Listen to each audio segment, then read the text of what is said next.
waa gabadh ka mid ah gabdhaha Soomaalida. Waxa ay tiri ninkaygii waan 3 caruur oo u leeyahay muddo dhowr iyo 10 sano aan isqabno ayaa iska furay isagoo jecel. Waxa uu diiday inuu naag kala guursado markii aan isfurnay isagoo aaminay inaanu helay naag anigoo kala arrimo caafimaad ayaa u kalifay inaan iska furo ninkan aan caruurta u lahaa muddada dhowr iyo 10 sano aan isqabnay. muddo 7 sano anigoo madax bannaan ayaan arkay inaan ninkani aanu naag kala guursanayn. anigu nin kale oo dhaqan celisa oo dhaqan ciyaal leh oo aan nolosha wax badan aan ka garanin ayaan guursaday oo aan ku khaldamay ayay tiri gabadhani. ninkii muddo yar ayaan isqabnay xoog ayaan se iskaga furay iyo xabsaan cagaha u dhigay. ninkii saddexaad ayaan guursaday oo kamid ahaa bay tiri gabadhani dadkii ka qayb qaatay sidaan iskaga furi lahaa.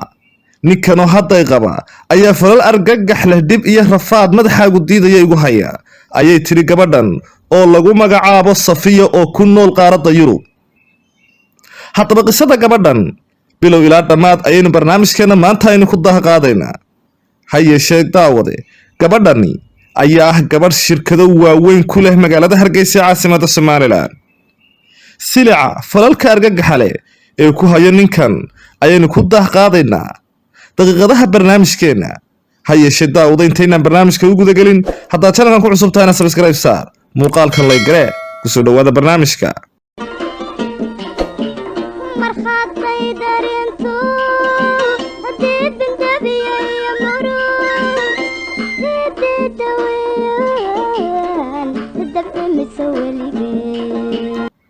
gabadhani waa gabadh ka mid ah gabdhaha Soomaalida.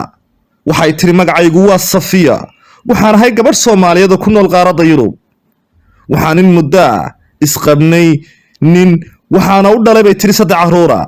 waxaan muddo isqabnaba waan iska furay sababo caafimaad dartood isagoo soo wajahay sababo caafimaad. waxaan isqabnay muddo dhowr iyo 10 sano. waxa uu lahaa dabeecad iyo dhaqan aad u wanaagsan. waligay xumaan iyo dhib kala maanan kulmin muddadaasi dheer ee aan isqabnay ninkaygan aan caruurta u dhalay. kadib caafimaad darradii soo wajahday ayaan iskaga furay anoo isaga u danaynaya isagoona raalli ka ahayn niyad jabsan ayuu warqadaydii siiyey isagoo xeerinaya caruurtaan u dhalay. muddo 7 sanadooda ayaan madax bannaanaabay tiri isagoona aanu naag kale aanu guursadan. bulshada aan ku dhex noolahay ayaa isaga ku wareeriyay maxaad u guursan weyday maadaama muddo 7 sano ahaa xaaskaagii hore aad iska furtay. isaguna waxa uu ku jawaabaa ma helayo mana arkayo gabadh la mid ah Safiyo. ma helayo mana arkayo gabadh la mid ah Safiyo oo kale. waxaan sidaas ahaanaba waxa aan go'aansaday bay tiri gabadhan inaan anigu guursado maadaama uu waqti igu socdo muddo 7 sano aanan guri lahayn. waxaan isbaranay wiil ku nool waddanka Norway. wiilkaasoo markii hore xidhiidh ii soo bandhigtay kadibna aqbalay. wiilkaas ayaa kalan kulmay bay tiri waxyaabo aanan filanayn. markaan ka aqbalay xidhiidhkiisa jacayl ay u soo bandhigtay muddo ayaan wada soconay waanuna isguursanay. muddo yar kadib markii aan wada joognay aan isqabnay waxaan ku qanci waayay bay tiri gabadhani nolosha uu ku jiro. waa wiil aan nolosha wax badan ka fahansanayn. waxa uu ahaa wiil noloshiisa dhan ay tahay ciyaar iyo khiyaali. waa nin aan garanayn waaqaca aan ku jiro waayo waxaan ahay bay tiri hooyo 37 sano jirta. waxaan ahay qof Ilaahay hanti siiyey oo shaqo badan. waxaan shirkado waaweyn ku leeyahay gudaha Soomaaliland. shirkadahaasoo xidhiidh la leh xukuumadda Soomaaliland. waxaan ahay qof xidhiidh la leh shakhsiyaad badan oo xukuumadda xilal ka haya madaxweyne ilaa heer wasiir. ninkana ma ahayn nin fahansan waaqacan aan anigu ku jiro xilligan. noloshiisa oo dhan waa ciyaar iyo baadhi to baadhi waa siday hadalka u dhigtay. gabadhan oo qisadeeda noo sii wada ayaa waxay tiri kadib markii aan arkay inaanu ahayn mid aan noloshiisa kulan sii noolaan karayn waxaan ka dalbaday inuu i furo warqadayda uu siiyo maadaama uu igu qabay dhaqaale badan. wuuba diiday oo gaashaanka ayuu u daruuray. waa wiil aan isku deegaan ka soo jeedno. waxaan go'aansaday bay tiri gabadhani inaan si khasab ah isaga furo maadaama uu diiday inuu siiyo warqadaydii waxa uu safar u aaday magaalada Hargeysa ee caasimadda Somaliland markii aan ka war helay safarkaasi anigana Hargeysa ayaan kaga daba tegay markii la sheegay inuu Hargeysa aaday aniga aanan iskaga soo furo ninkan oo aan warqadayda uga soo qaato aan maxkamad isla galno gabadhani oo qisadeeda noo sii wada ayaa waxay tiri markaan ka degay garoonka Cigaal International Airport ee magaalada Hargeysa ee caasimadda Somaliland waxaan wacay tolkiis iyo qaraabadiis si warqadayda layga siiyo si walba waan sameeyay waxaan ka waayay warqadaydii eheladiisii markay u tageen wuu diiday oo gaashaanka ayuu daruuray markaan arkay ninkan inaan wanaag waxba kaga soo baxayn ayaan xabsiga dhigay waxaan isla galnay maxkamadda kadib maxkamadda ayaa iga furtay isaga gabadhan oo qisadeeda noo sii wada ayaa waxay tiri intii kiiska u socday waxaan meesha isku baranay magaalada Hargeysa wiilkaasoo way tiri qayb weyn ka qaatay hawshii furiinka oo aad ii caawiyay bay tiri maadaama ahaa hooyo qurbo jooga waxaan ahaa runtii qof aad u wanaagsan balse wiilkan waxa uu ahaa runtii wiil aad u wanaagsan oo intii aan ku jiray qalalaasaha iyo dhibku ee maxkamadda waxa uu ahaa mid intaaba si wacan ii garab istaagay barasho iyo isfahan dheer kadib waxa uu ii soo bandhigay markii aan kala tagnay ninkii waxa uu iga codsaday inaan isguursano waan ka diiday bay tiri inkastoo ahaa wiil aad u wanaagsan oo haybad iyo qurux intaba eebba siiyey iina qalmayay balse xilligaa guur diyaar maanan hayn waayo waxaan ka soo farxashay hadda furiin iyo maxkamad iyo dacwad waxa uu ahaabay tiri xaasle 6 caruur leh xaaskiisana waxay degan tahay isla magaalada Hargeysa caasimadda Somaliland waxa uu iga warramay xaaskiisa dhibta iyo hagardaamada ay ku hayso uuna doonayo inuu aniga i guursado si uu helo nolol wanaagsan oo raaxo leh markaas aniga guur diyaar umaanan hayn haba yaraatee ayay tiri waxaana u sheegay xilligan inaanan doonayn guur aanan haddana mushkilad ka soo farxashay oo maxkamadaan hadda ka soo baxay oo aan nin iska furay waad ogtahay ee hadda diyaar uma ihi ayaan ku yidhi bay tiri isaga waxaan ku yidhi bay tiri waqtiisii haye ayuu igu dhahay bay tiri Hargeysana waan ka soo tegay waxaana ku soo laabtay waddankay aan deganaa oo ka mid ah wadamada qaaradda Yurub wiilkii xiriirkayga ma uusan jarin bay tiri oo waan wada xiriiri jirnay ugu dambayn waanu isguursanay bay tiri wiilkii 2 sano kadib furiinkaygii sabab la xidhiidha family ko culaysiga yimi oo ahaa maadaama aan guur rabo inaan guursado nin ay caruurtayda ay isku reer yihiin ama isku hayb yihiin isagana caruurtayda ayay isku qolo yihiin oo waa isku haybayay tiri gabadhani oo qisadeeda noo sii wada ayaa waxay tiri waxaanu ku aqal galnay magaalada Hargeysa caasimadda Somaliland guriga bay tiri aanu ku aqal galnay fadhiga sariiraha qarashka arooska ku baxayay waxaba aniga ayaa jeebkayga ka bixinay bay tiri maadaama iska ahaa wiil dalkii hooyo ku nool oo anigu aan ka jeeb roona ana leeyahay shirkado waaweyn oo ka howlgala gudaha Somaliland aniga ayaa is aroosay bay tiri maadaama ahay qof hanti Ilaahay ku manaystay magac iyo maamusna ku dhexleh bulshada dhexdeeda waxa uu ahaabay tiri wiil aan arag nolol wanaagsan oo xaaskiisu ay siiso maadaama tii hore ay dili jirtay wax walbana ugu dulqaadan jiray waxaan ku noqotay bay tiri farxadda aan siiyay ayaa ku noqotay filan waa markii aan isguursanay ninkan anigoo jooga ayaan mar walba aan labisan jiray guriga dhexdiisa waayo ninkayga ayaan isku qurxin jiray waayo waxaan ahay qof diinta wax ka garanaysa ogna garanaysana xaqa uu ku leeyahay ninkeedu cajiib gurigayga anigoo jooga ayaan mar walba aan labisan jiray waxaan xidhan jiray dhar kabaha ayaan xitaa isaga u baalisi jiro waan qurxin jiray. wax kastoo ninka xaaskiisu ku leeyahay ayaan u samayn jiray bay tiri.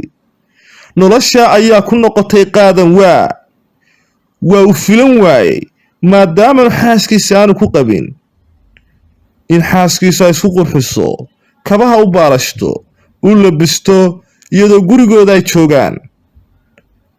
maadaamaan ahay bay tiri qof caana oo magac iyo hanti ku dhex leh gudaha Somaliland, waxaan xidhiidh la lahaa dad aad u tiro badan oo madax iyo shacabba leh, kuwaasoo aan wada shaqaynay naga dhexaysay.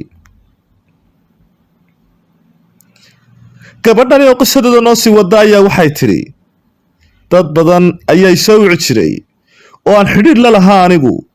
ninkii waxa uu bilaabay inuu ikaantaroolo oo waxa uu noqday qof masayr badan. waxa igu xujeeyay inaan u sheego qof kastoo aan la hadlayo. heer waxaan gaadhay inaan madaxda iyo wasiirada gurigayga imanaya aan idhaahdo wasiir hebel ayaa imanaya ee ma keenaa guriga, anigoo gurigaygii iyo hantidaydii aan lahaa dhex jooga oo aanu isagu waxba ku lahayn. intaana waxaan u xeerinayay bay tiri gabadhani oo lagu magacaabo Safiya xaqa uu ninkaygu u leeyahay. dhowr jeer ayaan isqabnay, haddana waa heshiinay.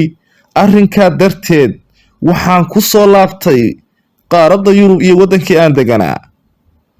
waxaan uga socda tegay bay tiri telefoonkaygii isaga, nambarkaygii Telesom iyo telefoonka dadkii iga soo wici jireen ayaan isaga siiyey. kalsooni aan isaga ku qabo awgeed ayaan telefoonkaygii iyo nabaradii dadku iga soo wici jireen baan uga imi. dalkii aan ku noolaa ayaan imi bay tiri. dadkii madaxda ahaa iyo dadkii ay shaqadu naga dhexaysay ayuu wacayay, isagoo mid kasta waxa naga dhexeeya weydiinayay. qaar badan oo maaseejo uu leeyahay macaan iyo xabiibi u dirayay. dadka qaar ayaa iska dhahayay sidoo kale xabiibi qatuu iyo xabiibi macaan see tahay. qaarkoodba sidoo kale deedna dagaal ayaana dhex maray. waxaan ku laabtay Hargeysa muddo yar kadib. markii aan Hargeysa tegay waa nala heshiisiyey, balse waxaan isku dagaalnay ayuu yidhi. halkii ayuu ka bilaabay. wax kastoo aan isku dagaalno isla bartii ayuu ka bilaabaa maalmo kadib. waxaan isku dagaalaynaa inuu ilaa xaddaaf u ikaantaroolo oo noloshayda u cidhiidhi geliyo, uuna masayrkiisa sii laba jibaaray, taasoo aniga aanan jeclayn. ma jecli nolosha laygu ciqaabo, ma jecli in la ikaantaroolo. gabadhani oo qisadeeda noo sii wada ayaa waxay tiri maalin maalmaha ka mid a guriga ayuu igu dilay. guriga dhexdiisa ayuu igu garaacay bay tiri. cunaha ayuu i qabtay.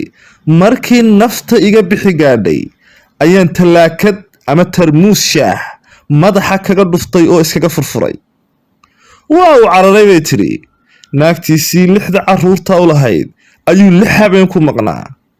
markuu soo noqdayna xabsiga ayaan dhigay, xabsiga ayaan u taxaabay oo waan xidhay. gabadhani oo qisadeeda noo sii wada ayaa waxay tiri ehelkaygii ayaa igu khasbay inaan soo daayo. waan soo daayay bay tiri. waana la heshiisiyey. haddana waxaan leeyahay hanti iyo ganacsiyo, waxaana mas-uul uga dhigay inuu kala wado, laakiinse awood uma siin inuu gaadho go'aamada waaweyn ee masiiriga ah ee shirkadda. laakiinse uu maamulo shaqadana kala wado ayaan u xil saaray oo aan u saxeexay warqad. gabadhani oo qisadeeda noo sii wada ayaa waxay tiri annagoo heshiisa oo caadi aanu nahay ayaan ka soo tegey oo aan ku soo laabtay waddankii aan ku noolaa.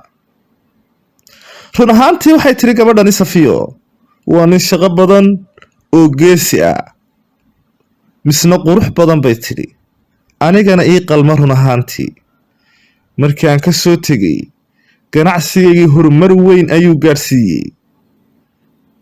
anigoo qurbaha jooga ayuu codad ii soo diray ay dad aanan garanayn u soo duubeen. sidii ayuu bilaabay maseerkiisii ilaa faamilkii iyo dadkii dhan ayuu maalinba dhahaa qofkani maxaa u ahaa? waan ka shakiyee. khilaafkagii ayaa aada u weynaaday, heer waxa uu gaadhay aanu muddo wada hadli weyno. markastoo lana heshiiyo halkii ayuu ka bilaabaa dhibta iyo rafaadka, iyo inuu aniga ikaantaroolo nolosha igu ciqaabo. faamligayga xitaa haddii aan la hadlayo waa uu ka shakinayaa. cid kasta, qaraabo, xigto, asxaab, cid kastoo ganacsi xitaa nala dhexeeya wada shaqaynaanu leenahay, waa uu ka shakiyayaa. masayr ayuu bilaabayaa. waanu isdagaalaynaa. marka aanu isdagaalanaa, telefoonka ayuu xidhanayaa. inta aan joogo waddankan ma wada hadalno. ganacsigaygii hoos ayuu u dhacay bay tidhi. mashruucyo waaweyn oo aanu ka hirgelin lahayn gudaha Somalilan oo aan soo xidhay ayaan ugu waayay saxiixiisa dartiis, maadaama uu isagu saxiixa uu leeyahay oo anigu aanan waddankii aanan joogin. gabadhani ayaa waxa ay doonaysaa daawade in talo iyo tusaale laga siiyo. waxa aan jecelahay bay tiri oo aan ugu rajo weyn inaan ninkan aan iska furo oo aan warqadayda aan ka qaato, maadaamaan xamilayn rakaatada iyo cadibaadda iyo kaantaroolkan igu hayo. maaha mid aan ku sii wada noolaan karayno. maaha mid aan xaaskiisa ugu sii noqon karayo. waa nin qalbi adag bay tidhi, oo waxa uu ku dhego aan ka foqayn run ahaantii. aniguna sidaas oo kale ayaan ahay, oo maaha wiil aanu sii wada noolaan karayno sidaan isleeyahay bay tidhi. waxa aan doonayaa bay tidhi gabadhani, waan wareersanahay, tallaabo aan qaado ma garanayo. dadku waxay leeyihiin nafsigii ninkaagii hore ayaa ku haya. ninkaygii hore aniga isaga dartiis, anigoo xeerinaya caafimaadkiisa dartiis ayaan isaga furay, waayo waa carruurtayda aabbahood. ninkii kalena ma ahayn nin igu soo baxayay oo noloshayda igala jaan qaadi karayay aniga. ninkan hadday qabana maaha nin aan sidan uu hadda wado iyo dabeecadihiisan qallafsan aanu ku sii wada joogi karayno, aan ugu sii noqon karayo xaaskiisa. waxa aan doonayaa bay tiri bulshadayda Soomaalida in la siiyo talada ugu wanaagsan ee aad gabar Soomaaliyeed oo walaashiin oo islaam aad siin lahaydeen. waxaan dhageysanayaa, akhrinayaa bay tiri talooyinkiina. hadba meesha loo bato ayaan u badanayaa. ninkan inaan iska furo ma igula talinaysaan, maadaamuu dhibtan iyo kaantaroolkan iyo cadibaadan uu igu hayo. xaasli carruurana uu leeyahay. xaaskiisa ayaan ugu dulqaatay bay tiri. xaaskiisa ayaa hanti aan leeyahay jajabisay. baabuur aan leeyahay ayay jajabisay. muddo dhowr jeera isaga dartiis ayaan muddo 2 jeera ku cafiyey. mar saddexaad ayay jajabisay hanti aanan ugu leeyahay baabuur. waxa aan go'aansaday inaan xidho. waxaana u sheegay in gabadhan aan doonayo inaan xidho si ay u aragto in hantidan dadku aanay ku faraxsanin ay jajabinayso. waxa uu igu yidhi waa xidhi kartaa, xidh. balse daqiiqada kadib ayuu telefoon ku wacay oo waxa uu ku yidhi naagtii ayaa soo socotay, fadlan ka carar oo ku xidhi rabta. sidaasi ayay ku carartay. balse isaga hooyadiis ayaanu saaxiib nahay oo aan weydiiyey sida ay wax u dhaceen. hooyadiis ayaa ii sheegtay in wiilkaygu soo wacay xaaskiisa uuna u sheegay inay ka cararto maadaama aad xidhi rabtay, ee see wuxu jiraan. markaas ayaan isaga wacay oo ku yidhi maxaad u samaysay sidan? gabadhan waxa aan doonay inaan xidho oo aan tuso dhibaatada ay u geysatay ganacsigayga iyo baabuurta ay iga jajabisay. waxa uu igu jawaabay bay tiri, maxaad ka rabtaa naagtayda? maxaa kugu saliday xaaskayga carruurta ii dhashay ee 6 carruurta ay haysaa? waxaan ugu jawaabay anigu maxaan ahay? ma girlfriendkaagii baan ahay mise xaaskaagii? buuq ayaa naga dhex dhacay. dagaalkayga ayaa halkii ka bilowday. waa lana heshiisiiyey, balse bay tidhi waxaa dhacday in uu wax walbaan ugu samrayey uu bartii ka bilaabo marka aanu ka heshiino. maanta ayaad ka heshiinaysaa, beri halkii ayuu ka bilaabayaa wixii aanu isku haynay ee aanu ka heshiinay. haddaba gabadhan daawadayaal ayaa waxa ay doonaysaa in talo la siiyo, inay ninkan iska furta ayay doonaysaa. ma iska furaa ninkan oo warqadayda ma ka qaataa, mise sidan ayaan ku jiraa iyo dhibtan iyo rafaadkan aanan u dulqaadan karayn. waa nin aad u qurux badan bay tiri, karti iyo weliba shaqo aad u badan bale, waa nin ii qalma, balse dabcigan iyo dabeecaddan uu leeyahay kantaroolka uu nolosha igu ciqaabayo ma aha mid aan kula noolaan karayo. fadlan tala isiiya, ma iska furaa ninkan? talooyinkiina ayaan dhegaysanayaa oon akhriyayaa. haddaba daawadal tala sii, talo walaalnimo sii, talo qof gabadh walaashaaya aad siin lahayd oo islaam oo soomaaliyeed aad siin lahayd, fadlan sii, fadlan commentiga ugu reeb, muuqaalkana laygaree, siina sheergaree.